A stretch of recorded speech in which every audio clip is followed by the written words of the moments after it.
that's a form of manipulation of public opinion. I think the public often doesn't appreciate, and is perhaps the most pernicious of all. This is the most subtle. A man called Douglas Mackey's facing 10 years in prison for posting what he believed were funny memes on Twitter.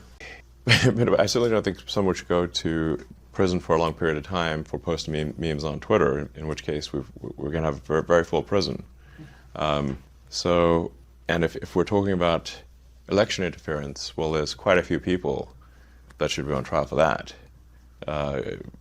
for far more serious crimes than memes on Twitter. I think if we see, which we're likely to see, a drop in house prices because the interest rates are too high. If you're a 30-year mortgage, the vast majority of it is interest. So if the Fed rate is high, you have a high base interest rate. Effectively, the price you can pay for the house drops because you now have to pay more interest, which means that if you've got a fixed monthly payment, you can now afford to buy a house for less money. It effectively drops the prices of houses. This is the kind of thing that tends to accelerate, so that then you can get negative equity in the home market as well. So there's not some magical cure for getting rid of inflation, except to increase the productivity, the output of goods and services. So I think it starts to have probably an impact this year, I think. So you've got a massive expansion of GPT-4 based systems, and many companies trying to emulate GPT-4.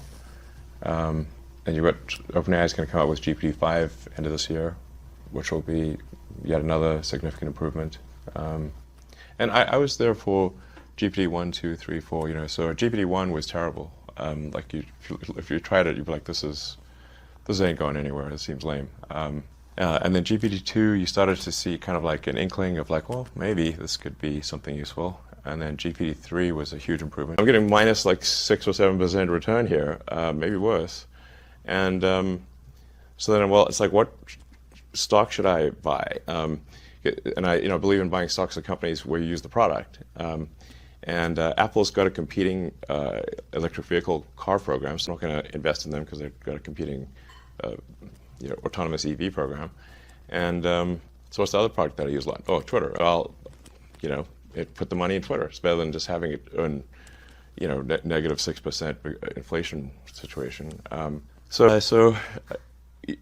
People's attention is limited, so just make sure you put the stuff that's most important there. So because, you and people like you do interact on Twitter, it's obviously enormously powerful in shaping public opinion. It's where a lot of ideas and trends are incubated. Yeah. That's why you Absolutely. bought it. And what I'm saying is that that choice of narrative is extremely important. And at the point at which, if there's only like, say, half a dozen editors-in-chief, or maybe even fewer than that, maybe it's only 3 or 4, that are deciding what the narrative is, what's going to be on the front page, then that's a form of manipulation of public opinion. I think the public often doesn't appreciate, and is perhaps the most pernicious of all. That's right, because it's the most subtle. Yeah, it's the most subtle. They haven't said an untrue thing. They've just chosen what they're going to focus on. What did he say about it? He really seemed to be wants sort of digital superintelligence, basically digital God, if you will, as soon as possible. He wanted that? Yes. And he's made many public statements over the years that the whole goal of Google is what's called AGI, artificial general intelligence, or artificial superintelligence.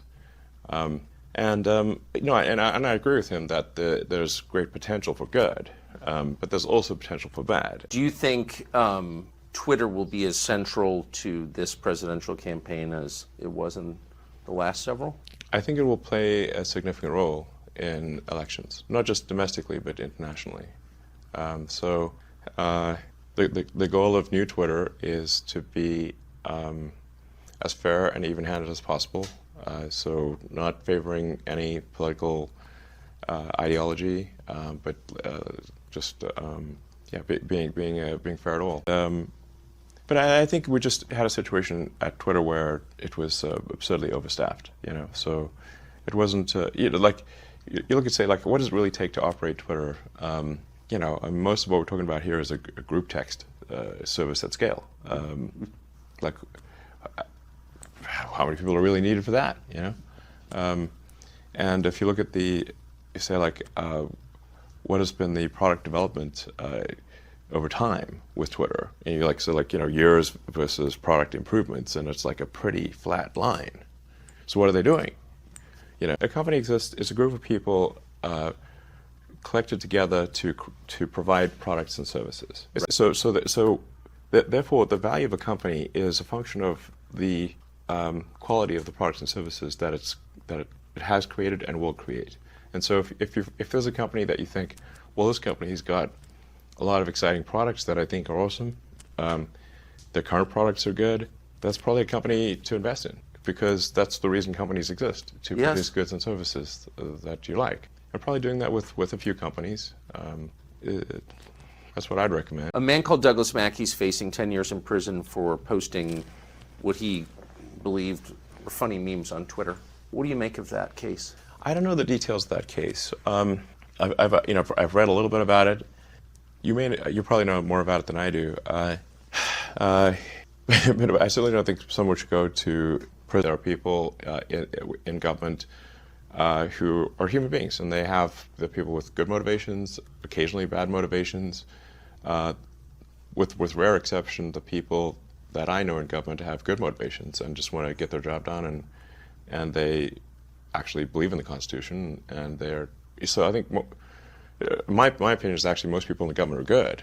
Yeah, it's rare for me to find someone in the government who I think is perhaps not good, but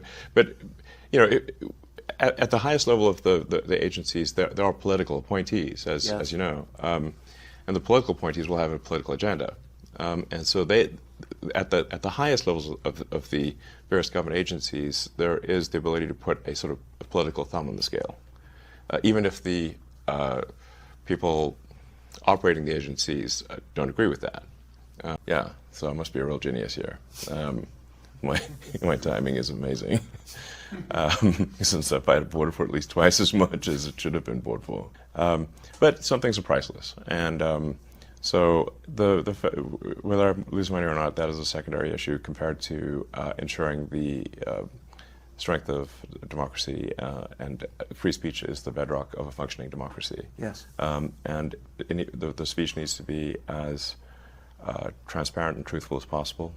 So we've got a huge push on Twitter to be as truthful as possible. You were shocked to find out that various intel agencies were affecting its operations? The degree to which various government agencies were effectively had full access to everything that was going on Twitter blew my mind. I was not aware of that. Would that include people's DMs? Yes. Yes, because the DMs are not encrypted.